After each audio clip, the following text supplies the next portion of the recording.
she turns around, she walks up, she goes, "Hi, you were so mean to me today." And Katie is baffled. Yeah. And I'm baffled. Mean is not generally a word I would use to describe Katie. Mm-hmm. Even if something is going on and she's getting annoyed, she's generally not mean about it. Sure. So having this lady come up and be like, "You were so mean to me today," and Katie's just like, "What do you mean?" Yeah. You know, and I don't even remember what it was, but I guess it was like, Katie didn't give her extra pores or didn't get to her fast enough. I don't remember what it was specifically, Something but stupid. It was real unreasonable. Yeah. We're both trying to be like polite, but do the whole like, okay, great, thanks type of deal.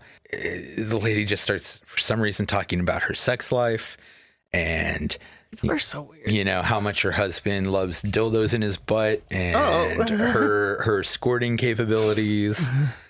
What? It's bonkers, right? And this is... I don't know. She eventually steps back at the bar to talk to her husband, whatever, and they cut her off and threw her out. Yeah. And she'll come back and be like, "You guys were so mean to me." I know.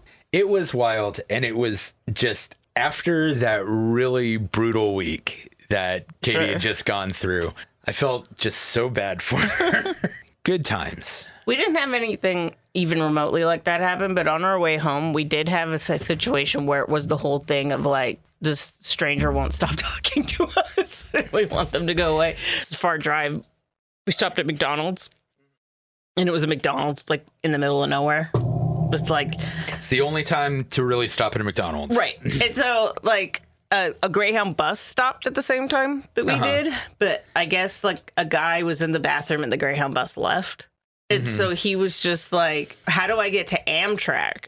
Like, where's the closest Amtrak?" And I'm like, "I have no idea, but I'll look up on my phone." And I was like, "Amtrak is 33. Oh, see, that's the mistake. Don't offer to help. Well, and then I was like, "It's 33 miles away." And he's like, "Oh, well, that's farther than I'm usually used to walking." And I'm like, "Oh, well, I don't know what to tell you." Yeah. And he's like, "Well, I'm trying to catch up to the Greyhound so I can get back on it because it's taking..." Was he trying to angle you for a ride? I'm pretty sure, but that wasn't going to happen. But because then he was all like, "Oh, like this lady was going the same direction. I was asking her for a ride, and she said no." But I was like, "Please, like I'll just like this." But she was like, "I have a kid in the car," so I was like, "Whoa, no!" And he was just like saying all this to us. So we're just staring at him, and then he's like, "Okay, well, where's Salinas? How do I get to Salinas or something?" And I was just like, "I don't know." And I looked it up, and I was like, "Oh, apparently you could take a bus." If you walk something and take a bus and then you could go. And then he's like, "Oh, that's north. I'm not going north. I need to go this way." And I'm just like, "Okay." And then he's like looking up stuff and he's like, "If you were in my situation, what would you do?" And I'm like, "I don't know what you're doing other than you're trying to get back to Greyhound. I don't know where you're going. I don't know where And he just kept being, "Well, what would you do?" "I don't know. I wouldn't have gotten off the fucking bus." I don't know. What would I do? Why are you asking the people who are on a road trip? It's pretty clear what we are doing. And he just like wouldn't leave, but he never asked directly for a ride from us. But it was just like, "I don't know what you want from me, buddy." I would have just straight up been like, "Dude, if you're looking for a ride, you got to look elsewhere." Yeah, he was like, and then he was like, "Oh, I was like by the bathroom in the bus and there was no air conditioning, so it just smelled really bad." And I'm like, "Okay." Yeah. That's what happens when you ride buses long distance. I don't know what to tell you, but yeah, it took him forever to go away. Don't know what to tell you, buddy. There is one downside to public transit, even if it's, something like a Greyhound. You're in a thing with a lot of other people. Yeah. Some of them are going to fart and have BO. I just think I've never taken Greyhound, but if I did and they stopped somewhere, I would know what time the bus leaves. I would have not missed the bus. That's what I would do. Right. But since that's too late, I don't know what to tell you, buddy. I have traveled not great distances by Greyhound, but, like a couple hours. Just pay attention. Yeah. It's not hard. Things have schedules. Yeah, I'm sure when they stopped at McDonald's, they said, "Leaving in 20 minutes" or whatever. Yeah. They aren't even all that strict about it. Anywho, Welcome everybody to Streaming Screams. I am Glenn. I am here with Jessica. Hello. And we are going to talk about some horror. And today marks the first installment of our Summertime Madness series, where we will spend the summer discussing horror movies that are perfect for summer. But I have some not Texas, but current chainsaw-related true crime news. Okay, we'll get to that in a minute. We'll get to that in a minute. All right. It'll be short. It's not a whole thing. It's just still how stupid someone is. Yeah, I can see that. I don't think you even said we were doing Texas Chainsaw Massacre. Okay, no, I did not. So, I am Glenn. I am here with Jessica. Hello. And we are going to talk about some horror. And today we're going to be getting into the mad and the macabre. We're going to be getting into one of the most disturbing crimes in the annals of American history. We are talking the Texas Chainsaw Massacre. Released in 1974, written and directed by Tobe Hooper, starring Marilyn Burns, Alan Derzinger, Paul A. Partain, William Vale, and Terry McMinn, Edward Neal, Jim Sydow, and Gunnar Hansen. Jessica, give me your thoughts on the Texas Chainsaw Massacre. It's a classic. Everybody knows it, right? Everybody knows of it. Everybody knows Leatherface. Everyone knows there's a dinner scene. I mean, it is one of the most iconic horror movies ever made. Yeah. I know it is not. And it's his first movie. Man, what a fucking way to come out swinging, man. Yeah. Didn't do much with it afterwards, though. Well, I'm just saying, Tobe Hooper doesn't have a huge filmography. Yeah. That's too bad because, man, what a fucking... One of the things that amazes me every single time I watch this movie is just how batshit crazy it is, even by today's standards. Like, watching this movie feels like you're losing your mind, you know? Oh, it's sure. so frenetic and frantic, and it's just like... Especially when you get to like the dinner scene and all that, it just feels like you've been immersed in madness. I will also say the other thing that always strikes me is just how fucking gross things are in it. The very first decomposing body that we see still revolts me every time I see it. It's still like one of the grossest special effects I've ever seen. Just the fucking way in which it's rotting and looks like it's almost bubbling in its rot. Mm-hmm. It's so cool. Like, it's so gross, but it's so cool. I do know that it like was awful on set because they used a lot of like raw meat and stuff. This is before a lot of safety practices. Yeah, it was also probably hotter than shit. Yes. Which makes that raw meat AC, smell oh so good. It's one of those movies with the famous, it was miserable to shoot. Everybody hated it. Yeah. Made Tobe Hooper vegetarian for a couple of years. Only a couple of years, though. Oh, did it? Yeah. That's fucking wild. That's wild. Yeah, man. There are some horror movies that are just completely iconic. And most of the most iconic horror movies, particularly from like the older days, are as iconic as they are in part because of how scary they were or how gross they were or whatever. I didn't know Tobe Hooper did The Mangler. Sorry. No, really? That's a low point. I like it, but because it's stupid.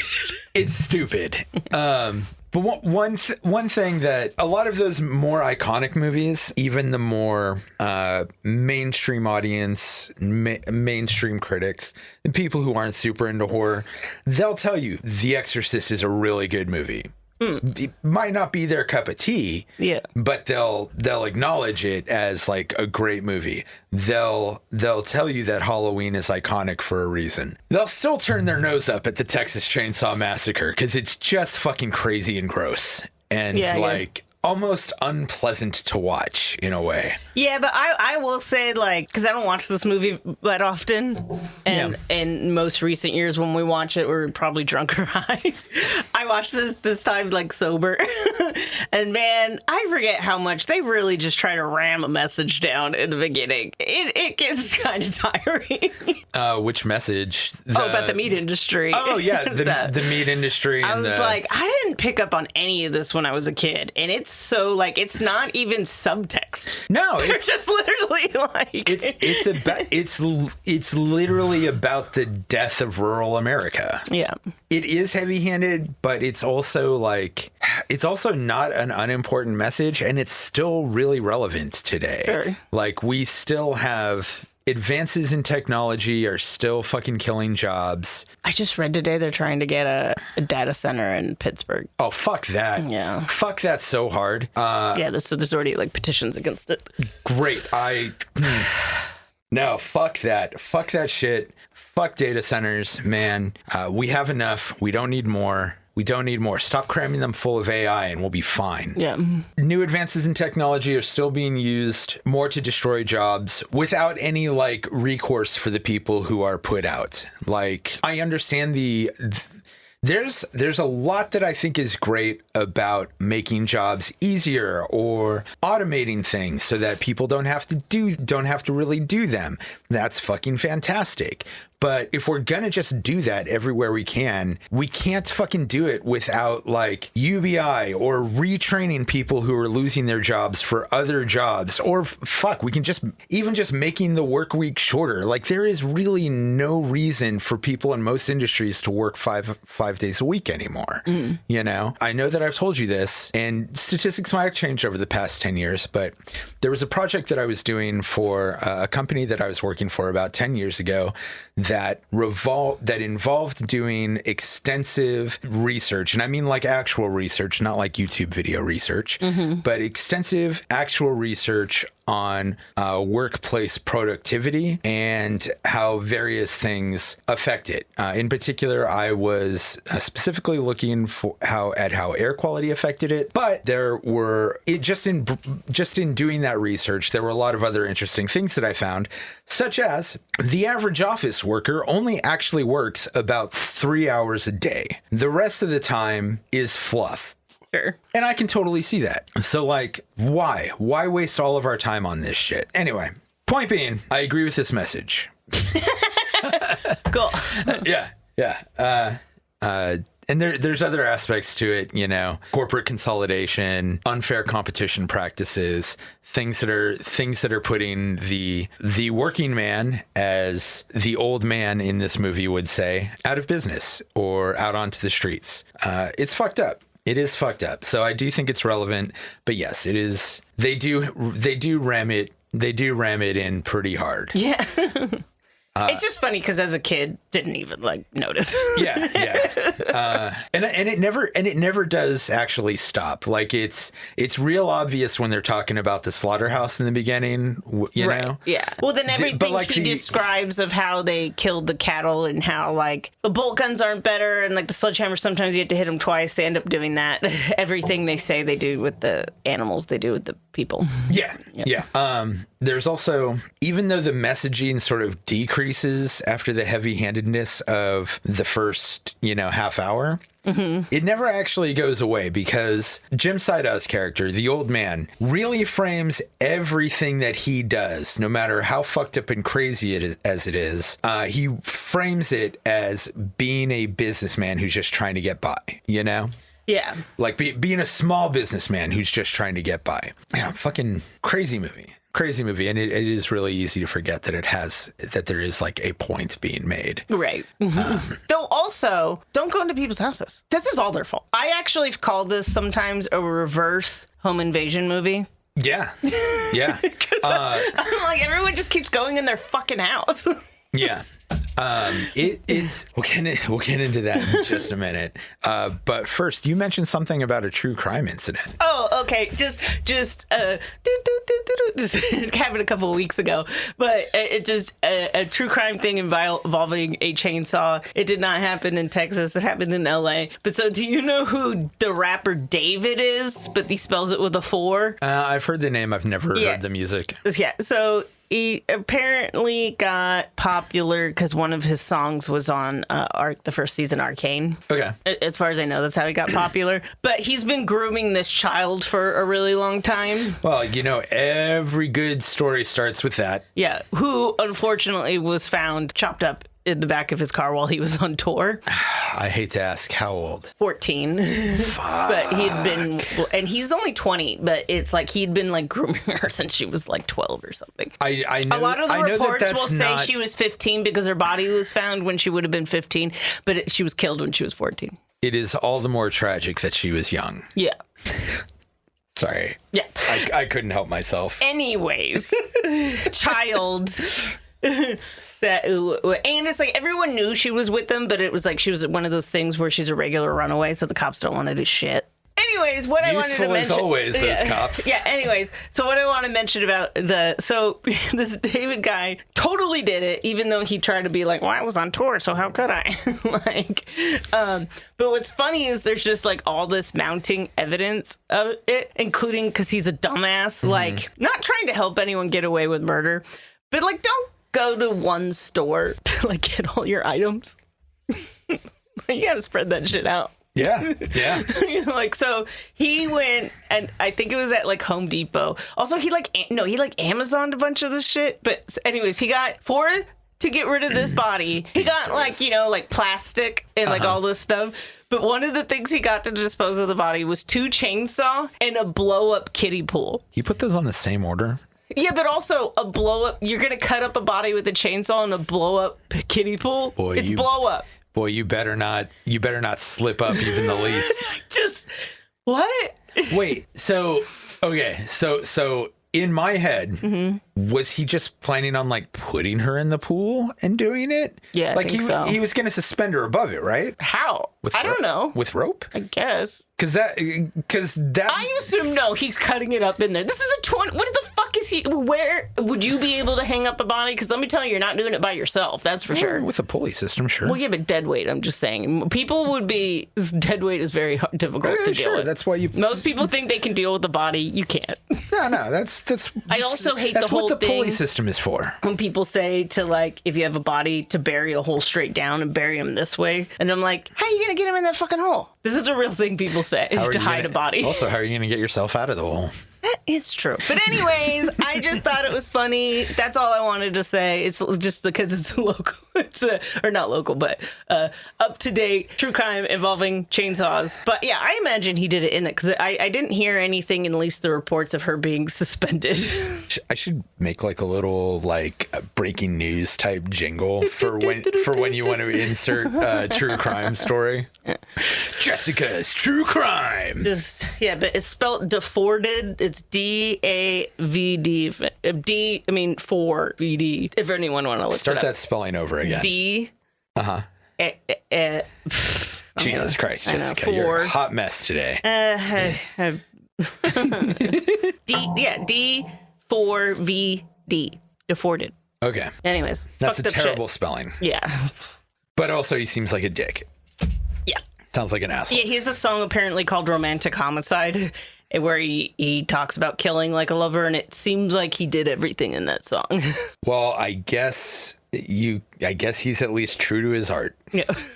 Fucking living it for real. Just a chainsaw and blow up pool to me is very funny. Yeah, that seems like a poorly thought out decision, especially if you don't hang the body up, It's funny because I just never even considered that, because I do think that's like an elaborate thing you have to set up. I mean, it is, but every time, Ed Gein is like one of the only people I've heard doing that. Sure, but you also think... And he didn't even...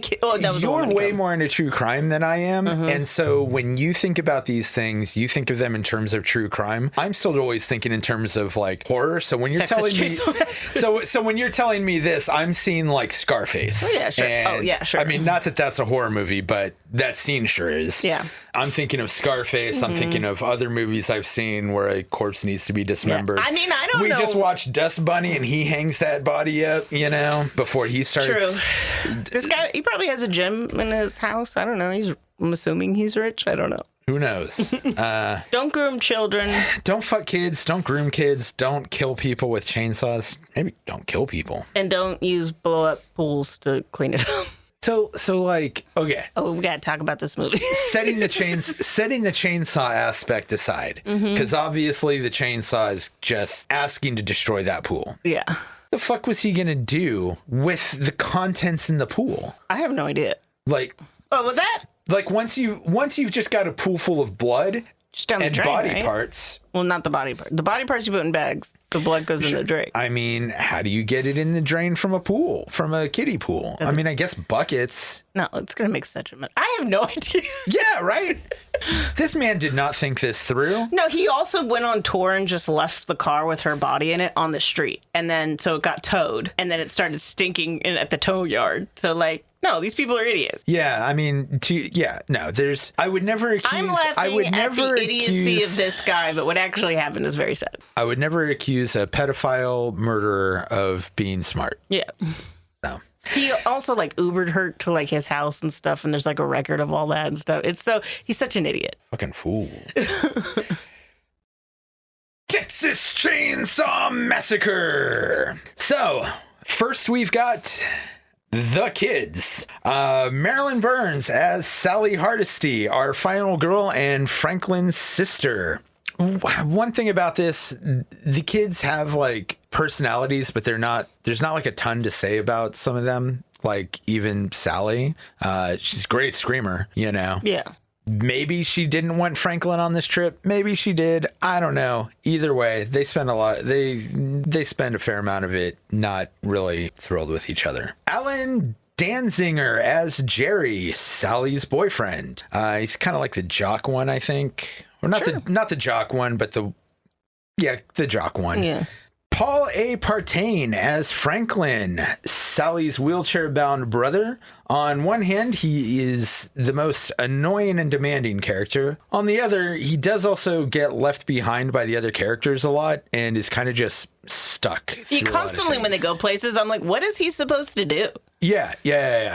I swear, with the first time I saw this, I absolutely hated him and was just like, God, he's so annoying and whiny. Yeah. And then I think every time I've watched it since, I've kind of come around and been like, yeah, I'd probably be annoying and whiny if I was stuck with this gang too. Yeah. You've got 5 people on a road trip, 4 of them go into a strange house and immediately run upstairs to start, fooling and giggling. And maybe there was probably some intention to do some banging, and he's just stuck in the they leave him like outside. Yeah. He has a hard time even getting into the house, and then he's just like, well, fuck, what do I do now? I'm just sitting here in this heat with nothing. Yeah. So I have come around to really empathizing with his character. Yeah. William Vale as Kirk, Pam's boyfriend. Terry McMinn as Pam, Kirk's girlfriend. She is kind of a woo-woo hippie chick who's really into astrology. And then we've got the family. Edwin Neal as the hitchhiker. He's like this crazy, he has this crazy like manic energy about him. He's just a fucking nut. Yeah. He seems like the craziest of the bunch, honestly. I don't know why they ever picked him up. Because hippies don't know any better. Yeah. Oh, I guess that's true. During this time, it was just a form of travel to hitchhike. Right. And while they were debating it, one of them, I forget which character, one of them does say he will asphyxiate in this heat if we don't pick him up. Yeah. Let that be a lesson to you, kids. Jim Seideau as Old Man, seemingly the most normal of the group. He at times seems a little conflicted about what they are doing. And by conflicted, I don't mean he doesn't know if it's the right thing. I mean, he'll be like telling Sally that it's okay and nothing's going to happen to her while he's hitting her with a stick. Yeah. Like he literally seems like he's almost 2 people in one body here. So yeah, like in his mind, he's just trying to run his shop and eke out a living for the family. But the reality is that he's not only as crazy as the rest of them, he's also like the head of the household and the de facto he's boss. He's in denial about it because he does like the whole movie be like, oh, I don't like the torturing or like any violence. But then he's like giggling as he does it. Yeah. Like constantly. Yeah. And he's like, get her. So he is absolutely in denial about it. He doesn't want to think that he's like a bad person. Yeah. In his mind, again, he is just a businessman who's doing what he needs to survive. And in this case, it's killing and cutting up kids for food. Yeah. But yeah, he does like it. He just doesn't like that he likes it. Yeah. Gunnar Hansen as Leatherface, the legend himself. Childlike, brutal. That's really all Leatherface is childlike and brutal. And then finally... He's not really that childlike in this. He comes more childlike later. He gets more childlike as time... Well, I mean, he's clearly challenged mentally, but I don't think he acts like a child. I think he does. It's not as exaggerated in that aspect as at other times, but like there's like moments where, you know, he'll kill somebody with a hammer, and then we'll discuss this more in a bit when we get to the spoiler section, because I actually notated this at one point. But I think he kills somebody with a hammer and then goes and like sits down and is rocking back and forth, very upset. Like he clearly feels frightened that there was somebody he didn't know. Yeah. And also seems to feel upset that he killed somebody. But like at the same time, we'll just do it again. Yeah. You know, and also there's a scene where he's like trying to tell Grandpa something and he's just like, you know, and it like kind of talking all beaker. Basically, yeah, but that doesn't make him childlike because he can't talk. No, I'm just saying he does what he's told, and he's very just real impulsive. He's just like going through this. Yeah. And then finally we've got John Dugan as Grandpa Sawyer. And honestly, it's kind of a surprise the first time you realize he's even alive. Yeah. He barely moves through the whole thing. Which is pretty funny. So the first scene, we start in the graveyard. The setup here is that the hitchhiker has like dug up some bodies and made some weird sculptures with them in the graveyard. And the reason the kids are out here is they're checking to see if I think it was Pam or Sally. One of them has grandparents in the graveyard, and they wanted to see if the body was one of the ones that got dug up and stolen or mutilated. I think it's selling them because Franklin talks about like their family stuff there, doesn't he? Oh yeah, he talks about it a lot. Yeah. But yeah, I mean that's the impetus for the whole trip. They're basically out here to make sure that their grandpa's remains weren't disturbed. Yeah. On the way out of there, they're in this fucking sweltering heat. They see this hitchhiker, pick him up like fucking fools. I know people didn't know better back then. I wonder how much of an effect on people's opinions of hitchhikers this movie actually had. This movie probably not much. It's actual like murders and stuff. Oh, sure, disappearances. I don't think this movie. There's lots of movies about hitchhikers. Sure. But the scene with the hitchhiker is just so weird and intense. Here's my biggest question about this thing with the hitchhiker. Mm-hmm. Why didn't they pull over and kick him out like way sooner? Probably because they don't know what they're going to do. Like, I hate how people always say this, like, all the time. Even, like, the thing with the guy at the Amtrak. It's like, oh, you just got to shut it down. And I'm like, yeah, I guess you just never had people just flip out at you. There's a guy in your car who you already know has a knife. Sure, but he's already also cut Franklin. Oh, well, yeah. But I think it's because, again, they're freaked out, and they're trying not to provoke him more. Sure, but that does happen earlier in the scene than you think, you know? Yeah. The stuff with the photograph and the razor blade and all that actually all happens after that. Yeah, no, I know. So I'm just saying it's because they're freaked out and they don't want to provoke this guy anymore. Yeah. Because they know he's already able to do violence. Yeah. I'm also like, just buy the picture. Give him a buck. Yeah, I would have just given him the money. Yeah. And then been like, oh, here's a good place. You know what? Actually, we're turning around. Yeah. I don't know why, but it always strikes me as interesting that he's got like a medicine bag that he keeps all his stuff in. Yeah, so hitchhiking was already like being looked down upon by the time this came out. Okay. Yeah.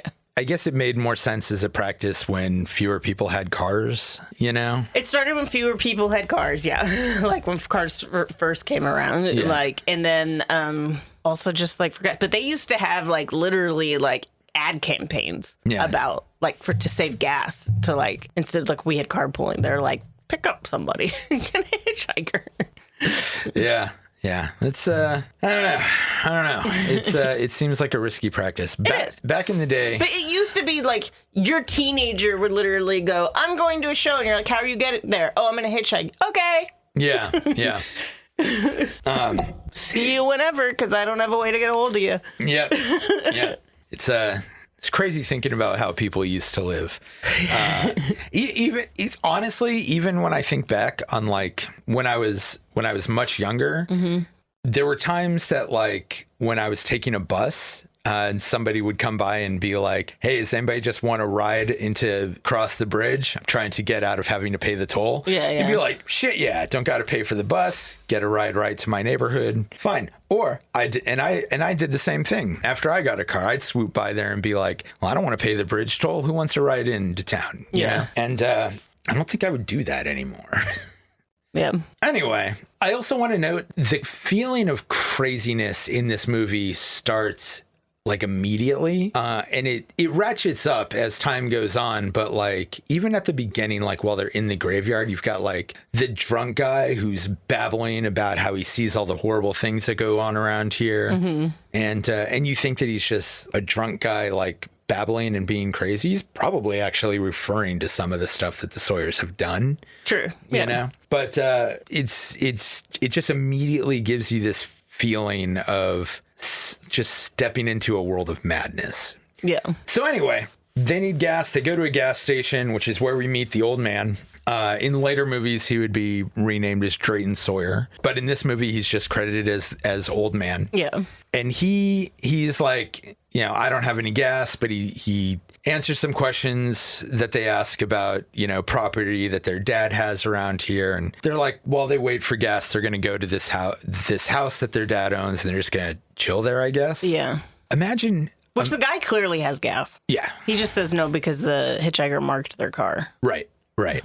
Yeah, and that is something when they do finally throw the hitchhiker out after he cuts Franklin and starts a fire in their van and all of this shit, he does mark their car with like, because he cut himself too. Yeah, to make a symbol. And it's like a symbol. It's not just a smear on the car, which it drives me crazy that they notice it and they don't just immediately wash it off. Oh, I know. It's also bonkers that like... Because like even if I don't know what it means and I don't think it...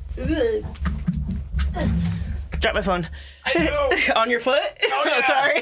Right on all of my toes. Oh, no. But it's like, I don't want to look at it every time I step out of the car and be reminded of that. You know what I mean? Yeah. It's not even because I think it's something nefarious. It's like, I just don't want to continue to look at that. The maddening thing, too, and this is, again, one of the... As I've gotten older, why I've empathized more and more with Franklin, he's the only one that notices that it's a symbol. Yeah, he's like, it's a symbol. He's like, this is a thing. We're in danger. And everyone's like, stop being so melodramatic. Yeah. But Franklin fucking gets it. Yeah. And nobody else does. You know, dumb kids. Yeah. So yeah, they go to this house. It's all gross and dilapidated. Also, man, can you imagine just owning real estate somewhere and doing nothing with it? Different time. I guess. Yeah. I mean, in today's economy, I would sell or rent it. Probably sell it because I don't want to be a landlord. Yeah. But you know, like that's just money sitting there. You know? Yeah, but you don't know, is her grandpa, so it could be from like the 1900s, late or 1800s. Oh, and they said Franklin says his dad owns it, and present tense. Yeah, but it might just be not inhabitable in any way. Yeah, sure. So you know, sell it to that slaughterhouse. I'm just saying, lots of people abandon property even to this day. Money just sitting there. Which normally is not something I would think about, but well, it also takes money though to fix it or maintain it. Well, see, that's why I would sell it. That, and I don't want to ever be a landlord. You know, I've said that twice on this now, and what's going to end up happening at some point is I'm going to end up being a landlord just because I've cursed myself with it. But yeah, this is also the point where like they all basically ditch Franklin, and he's like out in the heat trying to find his way into the house, which is, you know, has like steps and shit that he's got to deal with. Yeah. And he comes inside and he makes his way inside and he's just like, and like making fun of them. Yeah. But like he's furious. Like he is fuming. They're all upstairs. They just totally ditched him and didn't even like consider. I know. Again, when I was a kid, and I guess I just hadn't fully developed as much empathy as I have as an adult, just fucking hated this guy. I was like, stop. I was with them. I was like, stop whining and being melodramatic. Yeah. But now I'm like, Jesus, why did they bring him on here? There's even the part where he goes to pee on the side of the road. Yeah. And they like his buddy. I don't know how he falls down that hill though. Because it doesn't make sense. It doesn't make sense. But just the idea that his buddy parked him that close to a fucking cliff is fucking crazy. Yeah. And it's also, I don't have a dick, but peeing sitting down, I feel like would be difficult not to pee on yourself. I mean, if you've got a vessel, it's not. Oh, yeah. I have... No, that makes sense because people pee in the car all the time. Yes. This is how I know about this. Yeah, that's true. I was thinking he was just spraying, but no, he did. No, he had the thing. Yeah. I don't generally like making a habit of peeing in the car, and I like to pull over, but during that period of time where my commute was really brutal, a lot of it was stuck just sitting there in traffic, and there was no pulling over. So like there were a lot of times where it was just, well, I had a Gatorade bottle in there, so this is how I'm dealing with it right now. Yeah, just don't throw it out the window. The bottle or the pee? The bottle with the pee. Well, no, I wouldn't do that. No, I know. Disgusting. I'm just saying lots of people do that. Thanks for joining us here at the Streaming Screams podcast. Please follow us on Instagram, Facebook, Threads, and YouTube at Streaming Screams Pod. You can also find us on TikTok and Blue Sky at Screams Pod. Every follow, like, thumb, rating, review, subscription, and share all help us out a lot with all the algorithm shit. So if you like what we're doing, please rate us wherever you get your podcasts, like our posts, all that other good internet bullshit. And again, thank you for listening to the Streaming Screams podcast. So they do a bunch of exploring. Eventually, Kirk and Pam find this other house. They've got a generator running. And for some reason, he gets it in his head that he's going to like buy a little bit of gas off of them to get to another gas station.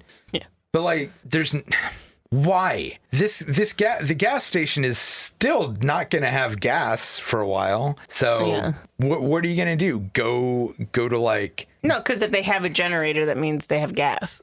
Sure, but he was talking about just buying a little bit from them to get back to the gas station that he could fill up there. And I'm like, what's that going to do? Yeah. You were already at the gas station. They're quote out of gas. Yeah. This really gets into what you were talking about earlier. He just knocks on that door for like half an hour. Yeah. Like he is just knocking and knocking and yelling and yelling and knocking and yelling and yelling and knocking. And then he just opens the door. Yeah, which is crazy. Which is fucking nuts. In Texas. I'm just saying, that's how you get shot. Somebody... To be fair, the old man tells him that. Yeah. Like, you go over to somebody else's property. Yeah, he really did get fair warning from the old man. This is a reverse home invasion movie. Yeah. And then he walks in and he's like, and he sees he sees a bunch of bones and fur everywhere. Yeah. And his first reaction is to be like, hey, Pam, come check this out. I'm just saying the first 2 or 3 murders could be argued self-defense, except for what he does with them after. Right. But yeah, he goes in there like an idiot, and then fucking out of nowhere, in what probably made for a pretty good jump scare at the time, Leatherface just pops out and bashes his fucking head with a hammer. Yeah. It's pretty brutal looking. Not like super gory, but it looks ugly. Yeah. And his body's all like, he's all twitching and shit. And everything about this house looks crazy. Like even the metal door to like Leatherface's area, basement, I don't know. Even that looks crazy out of place. Like who puts a sliding metal door in the middle of their house? Yeah. So he's dead. Fucking Pam goes in to check on him. Leatherface puts on a meat hook, which I fucking love. Yeah. That just looks so brutal. Well, they don't show it. They don't show it going in, but they do show her like on the hook. Yeah, but everybody always thinks they show it when it goes in.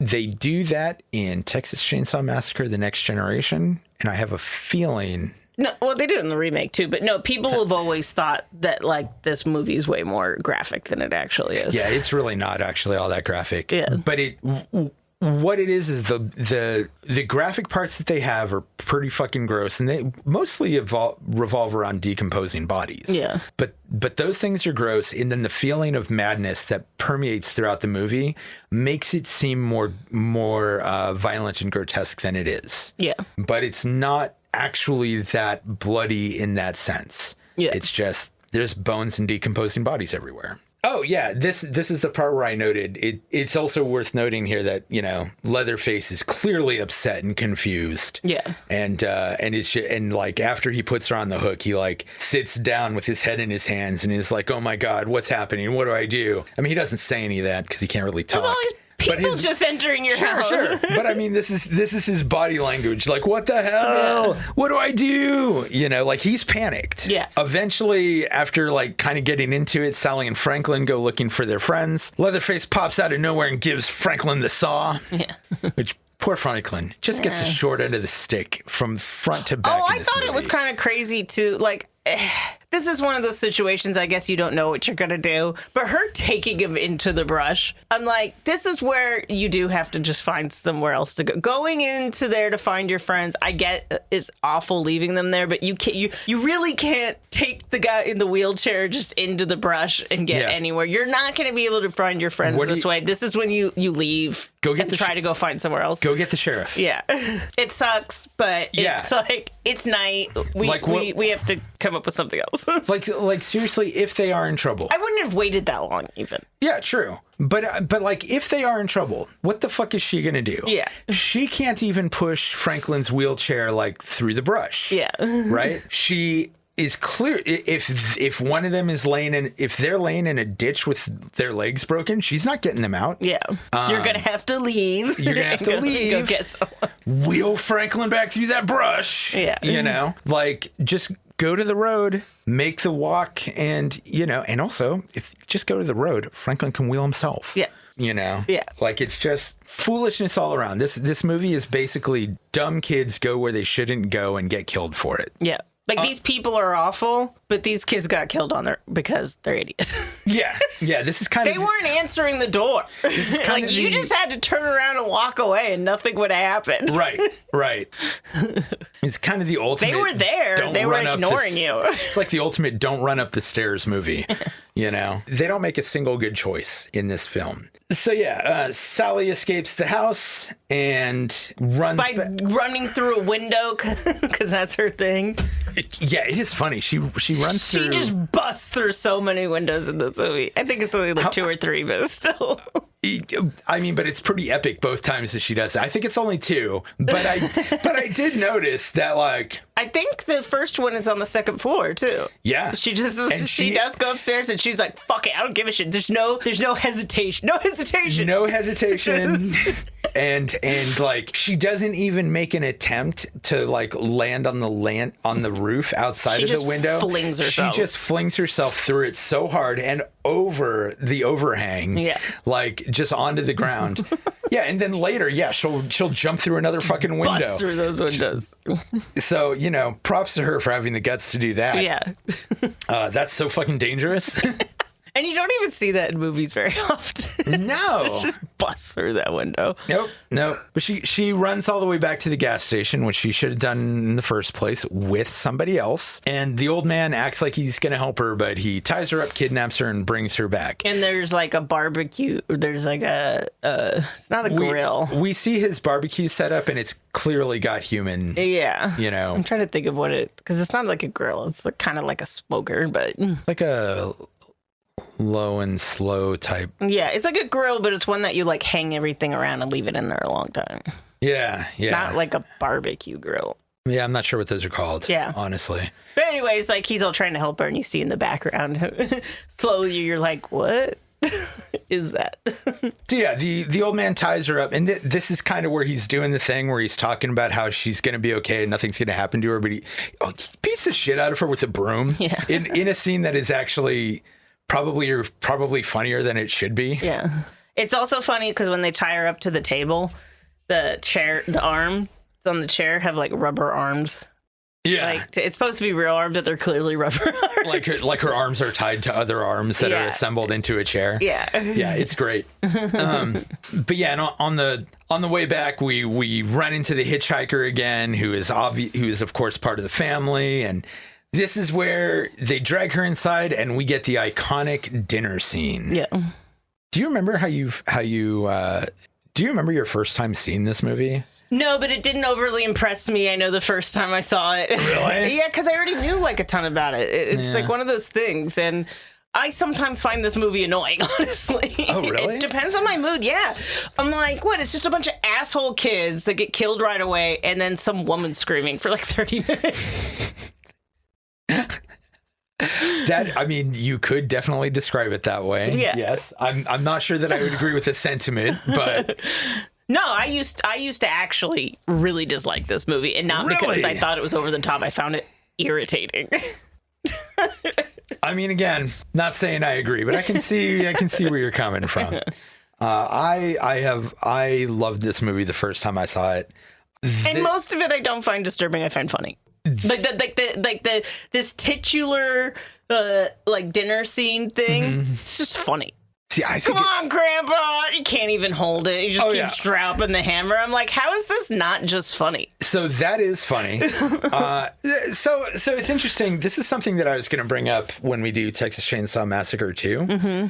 This movie was supposed to be a dark comedy. There's a lot in it that was actually meant to make the audience laugh, and it didn't. It just horrified everybody. Mm-hmm. But the reason Texas Chainsaw Massacre 2 leans so heavily into the comedy aspect is because Tobe Hooper was like, well, people didn't get the laughs the first time around, so we're going zany with it. Oh. You know? Well, yeah. I haven't seen it in forever, but we'll have fun disagreeing about that movie. Oh, really? I hate it. Okay. Well. I hate number 2. And I don't understand why people like it. Oh, man. Again, irritating. Well, we will definitely... I'm like, what is this? We'll talk about that when we get to it. They're not even in the same location. What is this? Well, they're still in Texas, and we'll get into that. We'll get into that when we do that movie. Well, boy, now I'm really looking forward to that one. Yeah, I hate it. I've always hated it. I hate most of the Texas Chainsaw Massacre movies, to be fair. Interesting. Most of them are terrible. Okay. When I think of the Texas Chainsaw Massacre series as a whole, I really only think of these first 4 movies. I typically only think of the first one. I say throw the rest away. Only think of the first one. And if I'm being 100% honest, I never even remember the third one. I know for a fact that you showed me the third one once. Mm-hmm. I don't remember a goddamn thing from it. Yeah. So I'm actually looking forward to doing that one the most in this series, just because I don't remember. I remember the ad for it that had like that did like the Lady in the Lake spot with the saw. Yeah. That was fucking cool. Yeah. But like the rest of the actual movie, I know Viggo Mortensen is in it, and that's it. And I don't remember him being in it. I just know that he is. Yeah. So we'll see when we get there. But yeah, I think the dinner scene is pretty fucking crazy. It's actually a shorter scene than I remember it being. Yeah. The whole movie was shorter than I rememred it being. Yeah, it's only an hour and 20 minutes. Yeah. This time watching it, I was like, oh. Yeah. So quick. But yeah, the dinner scene does not go that long. It's basically just the old man telling her, I don't actually take pleasure in doing this to you, before clearly taking just pleasure in doing it. And laughing. Yeah. And then they wheel out Grandpa, and they're like, oh, Grandpa does it better. Oh, they fucking cut her finger and have Grandpa start drinking the blood. That is disturbing. That in real life, that is, I don't know, something creepy about that shit. It is disturbing. It's also, I think, the first point where you realize Grandpa's alive. Because he looks mummified. He looks mummified, and he doesn't move up until this point. Yeah. You know? Like, she even runs into him and stuff upstairs. Yeah. And he just doesn't move. Well, and Grandma's there, too. Yeah. And she's definitely dead. Right. Like, she's got no eyes. Her skin is all peeled back. Yeah, and he looks like mummified. Yeah. So it really gives the impression that there's two corpses here, but no, he's alive. Yeah, and he's alive. It's a surprise.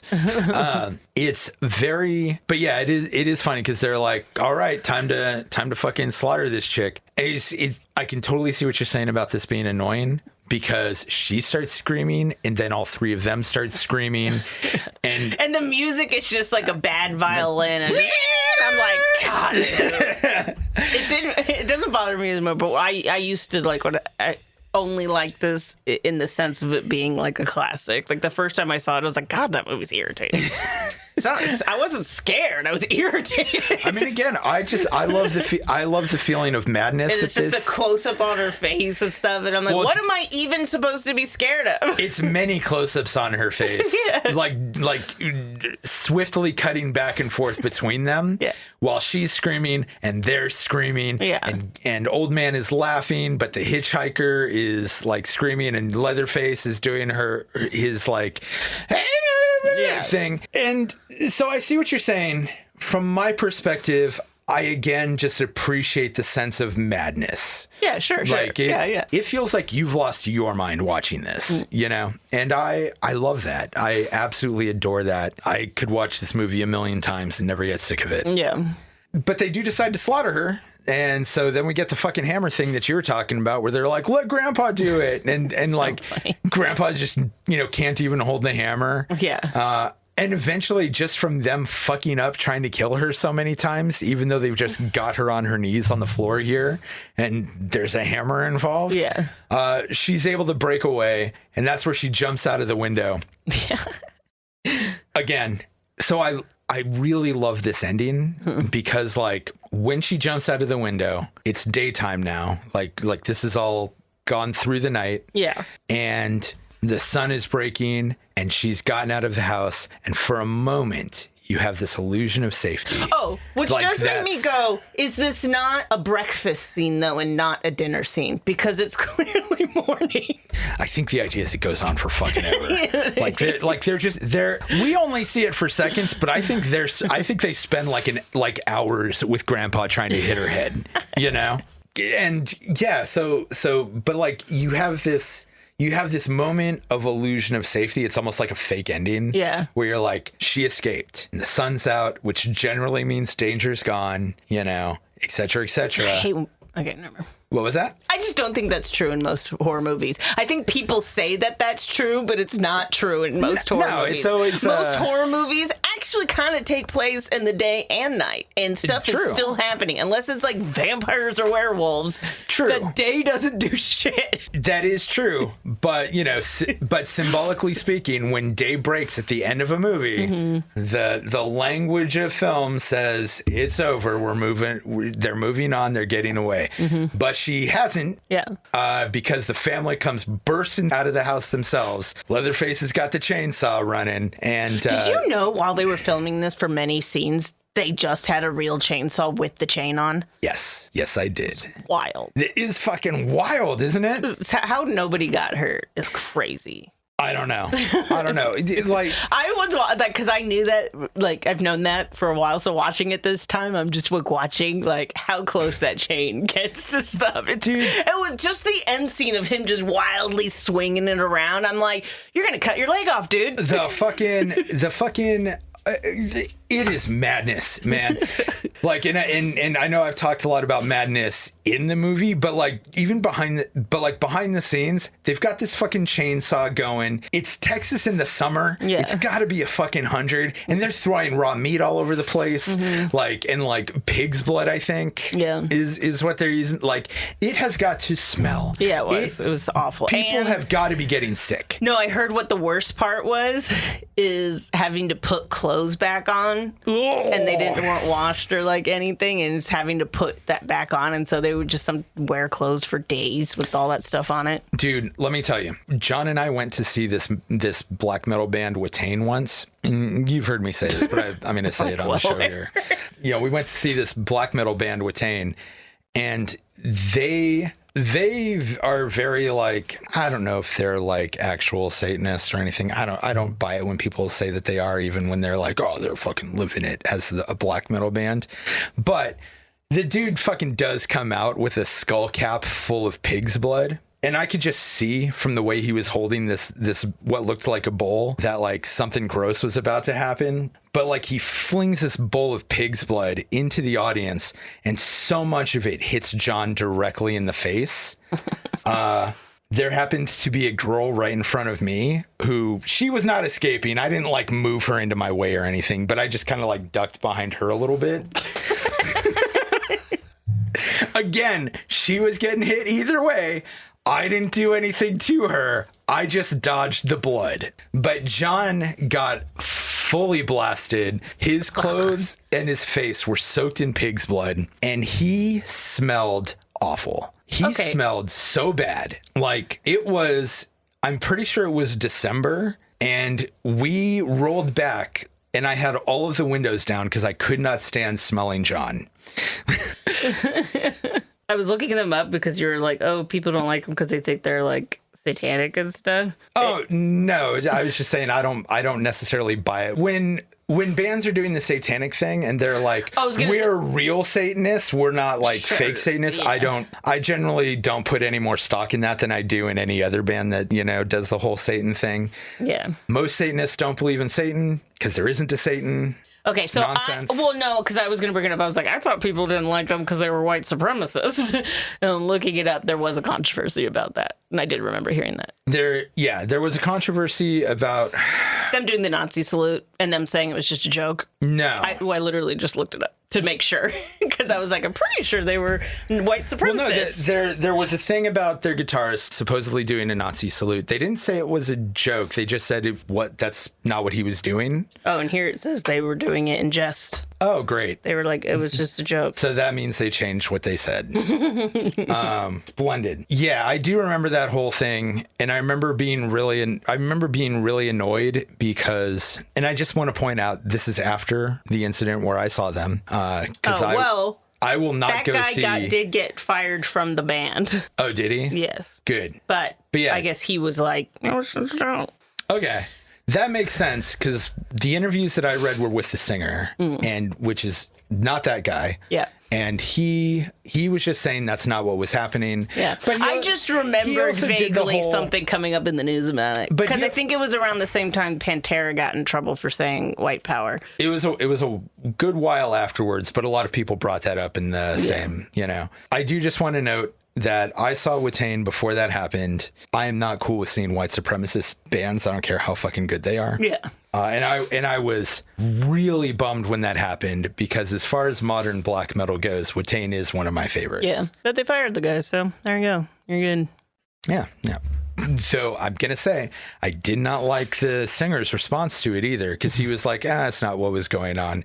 And also, we're not into the whole politics thing. Nazis would have hated us because we're Satanists. And I'm like, just... Whoa. Okay, we don't need to get into all that. Yeah. I'm like, Nazis and Hitler and all that heavily researched dark arts and likes that kind of shit. So they would have been down. Yeah. More specifically, I think he was like, we're rebellious Satanists, blah, blah, blah, blah. Sure. We're just not that, we're not the kind of people they would like. But like, I always hate, it always, whenever somebody gets like some accusation of neo-Nazism lobbied against them, my absolute least favorite response, other than just being like, yeah, white power, is for somebody to be like, Nazis would have hated us, you know? No. You can just say you're not into it. Yeah. Just say you don't believe in it. It's not that fucking hard. I don't believe in Nazism. I don't believe in white supremacy. I don't like Nazis or white supremacists. Yeah. It's not that hard. Don't be homophobic. Don't be racist. Don't be a bigot. How hard was that? Okay. Took me 30 seconds to cover the bases. So just in this quick thing, but it is like conflicting because it does say the front man is the one was like, it was just in jest. It was a joke. But one thing says that the guitarist was fired. The other one says, no, he stepped down because they were being harassed too much. So it's probably both, but the allegations weren't going away. So then they asked him to leave is what I'm guessing. Since we're a non-visual medium, I just want to note that I'm doing the jerk off motion with my hand. Yeah. I can say I've never done a racial salute of any sort in jest. No. I would not be caught dead doing that in jest. No. For serious? Not in my cringiest times did I think No. that kind of stuff was funny. Unacceptable. And I mean, I have done some cringy shit. I have said some bonkers shit in my youth, but like, no. Pro-Nazi shit, to salute, fuck off with that shit. Anyways, let's get to Sally's escape. We didn't finish. Right. So Sally busts out through the window. She runs out to the road. A fucking trucker stops to try to help her, and that doesn't go well. Like because Leatherface is chasing after her with a chainsaw. The trucker pulls her in, and then they both just kind of run out the other side. I forgot how much this is kind of Looney Tunes. Just because they both run out the other side. Yes, and then first there's a car that comes that was like fuck no, and doesn't help her, which happens in real life all the time, and I get it. Well, you and have also a running, like bloody, screaming person at you. And you can also see somebody chasing them with a chainsaw. I don't know if the first car could. I'm pretty sure they could. Okay, but yeah, they're like, yeah, fuck that. But then this truck driver, them getting in the car and then them getting out the car, and then it's like and just getting run around. I'm like, it's kind of Looney Tunes. It's realistic. It is. It should, but it still was. I was like, oh yeah, I forget how much they go on like a chase first. Sorry, I remember the first time I saw this being like, why would you just get out the other side? Just fucking go. Like you're in a vehicle. So, but there was an incident where my dad saw a really bad wreck on the road and he stopped to help. This woman's car had basically gotten sandwiched between a semi and another car. Ugh. Her car was starting to smoke. Like her car was legitimately catching fire. Yeah. And so my dad pulls her out and she is like, same thing. She's in shock. She's freaked out. She doesn't grasp what's happening. She runs around the other car and gets back in to the car from the other side. So dad has to runs around to the other side, and he pulls her out and like drags her to safety. Yeah. And her car actually exploded. Yeah. Which I always love telling that story. My dad pulling a woman from a burning car before it actually exploded is rad. One of his coworkers called 1077 The Bone and told them about it. And so they played AC/DC in my dad's honor. Okay. My dad was stoked about that. As the kind of man my dad was, saves a chick's life, and he's like, dude, they played AC/DC for me on the radio. My dad was cool as shit, man. Cool as shit.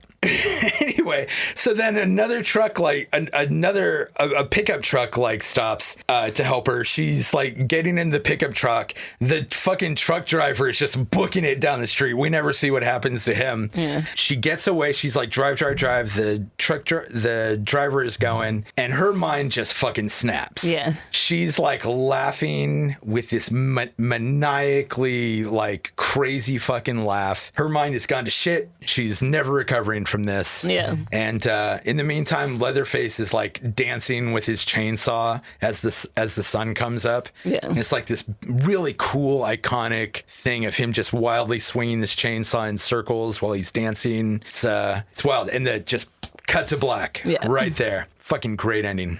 One of my favorite endings to a movie. Yeah. Bonkers fucking movie. There's only one other thing that I did want to mention. Only one, not going to drag it out.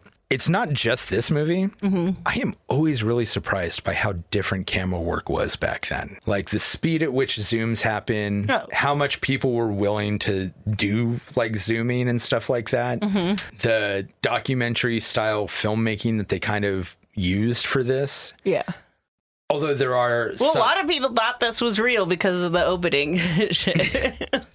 John Larroquette fucking delivering this weird monologue for no other reason than to make people...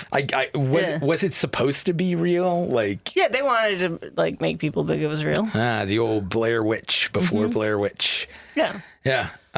There's no rules or regulations into saying something is a true story. I mean, clearly. Yeah. I've seen The Conjuring. But see, at least that's based loosely off of something. You don't have to be based on anything. You can just put that in Fargo. Yes. Fargo is based on absolutely nothing. They put that there just because then people would take the movie more seriously. Yeah, it doesn't even take place in Fargo. I don't know where Fargo actually is. I think it's Minnesota. I don't know, but the point is, the movie opens in Fargo. They're in Fargo for like 5 minutes, and then they go to another location. And the Coen brothers were just like, "Yeah, we just decided to call it Fargo anyway." Sure.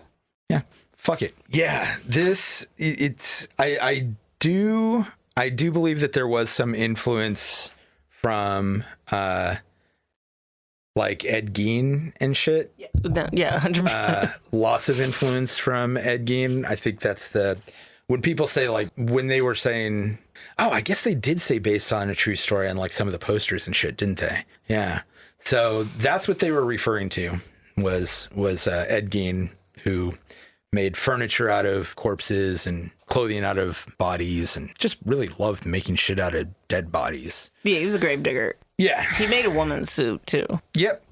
Just 'cause that's where Buffalo Bill and all that get that from. A lot of horror movie villains are inspired by Ed Gein more than actual serial killers and shit. Yeah, because there was a lot of crazy shit in his house. That's about it. But he wasn't a serial killer. No, that's what I'm saying. Like, he always kind of surprises me how big of an influence he is on horror, because he didn't, like, I think he may have killed like one person. He killed 2 people. 2 people. But yeah, he wasn't a serial killer. He was just a fucking necrophiliac, you know? Yeah. I realize it's more complicated than that. Yeah. But he had a really overbearing religious mother that, like, basically taught him that women were dirty. Yeah. And so he had, like, conflicts of his own, like, sexuality and all that. He was not trans or anything, but it was like it's the same thing as Psycho's based off of him. Right. Because when his mom died, he, like, sealed up her room and stuff and kept it, like, pristine. And then he started, like, dressing like his mom. Yeah, it's not about being a woman. It's about keeping the mother alive. Yeah. In your head. And he was obsessed with female dead bodies in particular, but it was because he had this conflict of desiring women and being told that women are evil and yeah. I remember reading somewhere, and I don't know how true it is, and I don't remember where I read it, but I remember reading that all the characters in the family are supposed to represent like some personality aspect of Ed Gein, or I don't remember him being obsessed with being a small businessman. So no, he's just a local weirdo. Yeah. He used to actually, like, babysit people's kids sometimes and shit. It's always the ones you least expect. He was a weirdo. I don't think they didn't expect what they found, but right. Fucking people, man. Yeah. Anyway, who would you recommend the Texas Chainsaw Massacre for? I mean, anyone who hasn't seen it or hasn't seen it in a while, it's the classic, you know? It's a staple of horror. You don't gotta like it, but you should watch it. Yeah. I'm just saying, anybody, you should watch it. And it's not gory. People think this is some gory movie. It's not at all. No, it's disturbing for its pervasive sense of crazy. Yeah. But it is not actually that gory. Though I will say again, the decomposed bodies look fucking gross. Yeah. I actually think the very first shot of the movie. But that's it. I think the very first shot of the movie is probably the grossest and most disturbing visual that we get. Yeah. Ugh, yeah, that sculpture, man, just gives me the icks every time I see it. Yeah, I agree. I mean, to be honest, if you're listening to this podcast and you haven't seen the Texas Chainsaw Massacre, I don't understand how that happened. But I think this now could be one of those movies for younger people in particular that you're like, have I seen it or have I just heard like a shit ton about it? Yeah, I suppose. So if you haven't seen it, I mean, to be honest, I could see being that way, but I think if you actually have seen it, you would not have any question about it. I don't know. There's movies I've been like that with, because again, it's like you just see clips of them everywhere. So you're like, did I actually see the whole thing, or have I just seen it all in clips? Yeah, I guess. Well, if there's any question in your mind and you are listening to this podcast, which you are, you should definitely see it. It is a classic, as Jessica says. I personally never get tired of watching it. And if you like a sense of craziness and madness to your movies, without somebody having to resort to like pedophilia and shit, some people, when they want to make things that are disturbing, they immediately go somewhere like that. Yeah, sure. This, they just do it by having everybody being like weird and loud. Yeah. And having bodies and skulls and bones everywhere. Yeah. But yeah, if you want like that, if you're interested in a film that has this pervasive sense of craziness that you just can't escape, you cannot go wrong with this movie. I actually have another important question. What's your question? Do you think this is a slasher movie? Because I have a hard answer, and most people, at least online, disagree. Here's what I think. I think that people put too much stock into what specifically constitutes subgenres of film, music, etc. Very few movies or songs, I shouldn't say songs, very few movies, artists, etc., fit so perfectly neatly into one genre. I could say that this film has slasher elements. Sure. Can definitely pick out. Is it a straight slasher? I don't know. And I don't care. It's. I don't think it's a slasher at all. Like I've gotten not debates with people, but I'm like, to me, a slasher is people are systematically being hunted down and killed. They're not here. These people just keep entering someone's house. True, but they are marked for death and pointed in that direction. Yeah, but a slasher movie, the whole movie is going through and killing people. They kill like everybody pretty quickly. And then it's just torturing Sally. Yeah, that's true. So that's true. like it's not a slasher. Now, did this inspire a lot of slashers? Probably. Absolutely. But I've had people also argue, if it's not a slasher, what is it? I'm like, it's just a horror movie. I don't think everything has to sit into a subgenre. Yeah, I think this is just a pure horror movie. It may have inspired subgenres, but I don't think it's a slasher at all. I don't think you can call it a slasher. The more I go on, the older I get, the more I go on with life, the more the idea of genre just pisses me off. and I like, okay, fine. We have a podcast based on a genre. We have also actually stepped out of it several times to do like Seven and The Burbs, which are not strictly horror movies. We just did Dust Bunny. We just did Dust Bunny, although to be fair, we both thought it was a horror movie. It's listed. Yes. We thought it was going to be a horror movie. The ending is very monster. Yeah, sure. But no, it was not a horror movie. Yes, we did it. Yes, it has horror elements. I think the idea of genre was basically created out of a need for a shorthand to describe what a piece is.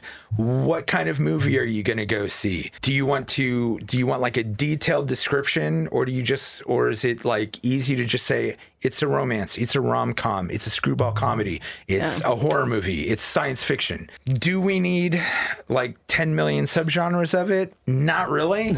I will use those subgenres as a shorthand to describe something, but I'm so uninterested in arguments about whether this song is truly a metal song, or whether this movie is truly a slasher, or any of that stuff. People just get the fuck over it.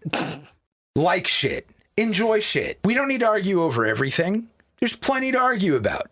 That's my thing. And I realize if you had asked me this like a year ago, I might have given a different answer, because I know we talked about this sort of thing with Halloween. But like, I don't know, man. Just so I feel like arguments about genre and what constitutes what are just so pedantic for the purpose of being pedantic, and I don't like it anymore. Sure. When I was an aggro ass metalhead, I would argue with you till I was blue in the face about what version of metal something was or whatever. But like, what a waste of time. And I'm not saying your question was a waste of time. Just saying, I'm sick of arguing with people about this. Sometimes you can disagree and not be arguing. You can just be discussing something. True. But anyways, I don't think it's a slasher. That's all. So here, just one thing I'm going to say about that. In writing, like on the internet and everything sounds like an argument because you don't hear tone of voice. Yeah. And it's sort of natural to just take everything as an argument, even if it's not really supposed to be.